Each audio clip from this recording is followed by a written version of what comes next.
ചോറ്റാനിക്കരയിൽ +1 വിദ്യാർത്ഥിനിയായ ആദിത്യയുടെ ആത്മഹത്യയുമായി ബന്ധപ്പെട്ട ദുരൂഹതകൾ ഓരോ ദിവസവും വർദ്ധിച്ചു വരികയാണ്. കേസ് അന്വേഷണം ഇപ്പോൾ സോഷ്യൽ മീഡിയ പ്ലാറ്റ്ഫോമുകളിലെ നിഗൂഢമായ അക്കൗണ്ടുകളിലേക്ക് കേന്ദ്രീകരിച്ചിരിക്കുകയാണ് പോലീസ്. പെൺകുട്ടിയുടെ മരണത്തിന് പിന്നിൽ സൈബർ കെണികളോ വ്യാജ അക്കൗണ്ടുകളോ ഉണ്ട് എന്ന സംശയത്തിലാണ് പുത്തൻകുരിശ് ഡിവൈഎസ്പിയുടെ നേതൃത്വത്തിലുള്ള പ്രത്യേക അന്വേഷണ സംഘം. ആദിത്യ ഇൻസ്റ്റഗ്രാമിൽ സജീവമായി ഇടപെട്ടിരുന്ന ചില പേജുകളെ കുറിച്ചുള്ള നിർണായക വിവരങ്ങൾ സൈബർ സെല്ലിന് ലഭിച്ചിട്ടുണ്ട്.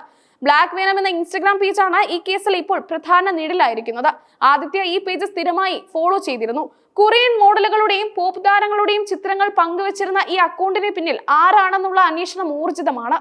ആദിത്യയുടെ മരണത്തിന് പിന്നാലെ ഈ അക്കൗണ്ടിൽ നിന്ന് ദുരൂഹമായ നീക്കങ്ങൾ നടന്നതായി പോലീസ് കണ്ടെത്തിയിട്ടുണ്ട്.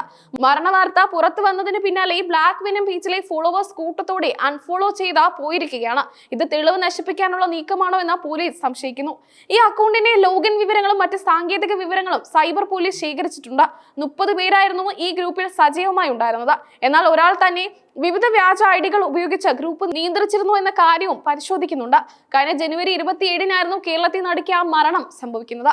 ചോറ്റാനിക്കര സ്വദേശിയായ ആദിത്യയെ സമീപത്തെ പാറമടയിലെ വെള്ളത്തിൽ മുങ്ങി മരിച്ച നിലയിൽ കണ്ടെത്തുകയായിരുന്നു. കരയിൽ ഉപേക്ഷിക്കപ്പെട്ട നിലയിലായിരുന്നു സ്കൂൾ ബാഗ്. ബാഗിനുള്ളിൽ നിന്ന് കണ്ടെടുത്ത 4 പേജുള്ള ആത്മഹത്യാക്കുറിപ്പാണ് പോലീസിനെ കൊറിയൻ ബന്ധത്തിലേക്ക് നയിച്ചത്. ഇൻസ്റ്റഗ്രാം വഴി പരിചയപ്പെട്ട തന്റെ ഒരു കൊറിയൻ സുഹൃത്ത് മരണപ്പെട്ടുവെന്നും ആ വിഷമം താങ്ങാൻ കഴിയാത്തതിനാലാണ് താൻ മരിക്കുന്നതെന്നും കത്തിൽ വ്യക്തമാക്കിയിരുന്നു. സാധാരണക്കാരായ മഹേഷിന്റെയും ദിവ്യയുടെയും ഏക മകളായിരുന്നു ആദിത്യ. മകൾക്ക് കൊറിയൻ പാട്ടുകളോടും സിനിമകളോടും വലിയ താല്പര്യം ഉണ്ടായിരുന്നുവെന്ന് മാതാപിതാക്കൾ പറയുന്നു. എന്നാൽ ഇത്രയും അധികം മാനസിക വിഷമം ഉണ്ടാക്കുന്ന ഒരു സൗഹൃദത്തെക്കുറിച്ച് അവർക്ക് അറിവില്ലായിരുന്നു. യഥാർത്ഥത്തിൽ അങ്ങനെ ഒരു കൊറിയൻ സുഹൃത്ത് ഉണ്ടോ എന്ന കാര്യത്തിൽ ആദിത്യയുടെ പിതാവ് മഹേഷ് വലിയ സംശയം പ്രകടിപ്പിക്കുന്നുണ്ട്. കേരളത്തിലെ ഒരു ഉൾനാട്ടിൽ കഴിയുന്ന പെൺകുട്ടിയെ മറ്റാരോ വ്യാജ ഐഡി ഉണ്ടാക്കി പറ്റിച്ചതാകാനാണ് സാധ്യതയെന്ന് അദ്ദേഹം വിശ്വസിക്കുന്നു. കൊറിയൻ സുഹൃത്ത് മരിച്ചുപോയി എന്ന വാർത്ത ആദിത്യയെ ആരാണ് അറിയിച്ചത് എന്നതാണ് അന്വേഷണത്തിലെ ഏറ്റവും വലിയ ചോദ്യം. ആ സുഹൃത്തിനും ആദിത്യക്കും ഇടയിൽ മൂന്നാമതൊരാൾ ആശയവിനിമയം നടത്തിയിട്ടുണ്ടോ എന്ന് പോലീസ് ഉറച്ചു വിശ്വസിക്കുന്നു. പ്രാഥമിക പരിശോധനയിൽ ആദിത്യയുടെ ഫോണിൽ നിന്ന് കൊറിയൻ സുഹൃത്തിനെ കുറിച്ചുള്ള നേരിട്ടുള്ള വിവരങ്ങളൊന്നും ലഭിച്ചിരുന്നില്ല.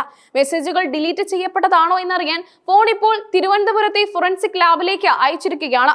കൊറിയൻ സംസ്കാരത്തോടുള്ള കൗമാരക്കാരുടെ അമിതമായ താല്പര്യം മുതലെടുക്കുന്ന സൈബർ സംഘങ്ങൾ സോഷ്യൽ മീഡിയയിൽ സജീവമാണ്. K-pop ഗ്രൂപ്പുകൾ എന്ന പേരിൽ പ്രവർത്തിക്കുന്ന ഇത്തരം പേജുകൾ വഴി കുട്ടികളെ മാനസികമായി സ്വാധീനിക്കാൻ എളുപ്പമാണ്.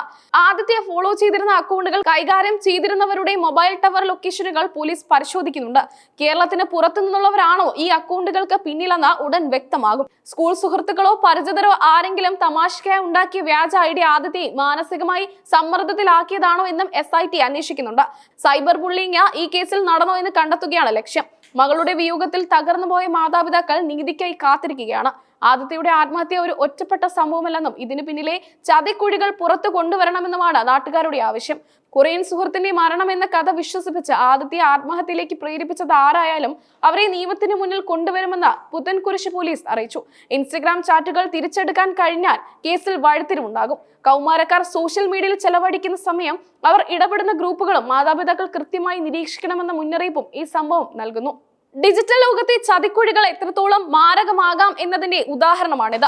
വരും ദിവസങ്ങളിൽ കൂടുതൽ പേരെ പോലീസ് ചോദ്യം ചെയ്യും. ആദിത്യയുടെ ഫോണിലെ ഫോറൻസിക് റിപ്പോർട്ട് ലഭിക്കുന്നതോടെ കേസിലെ ദുരൂഹതകൾ നീങ്ങുമെന്നാണ് പ്രതീക്ഷിക്കുന്നത്.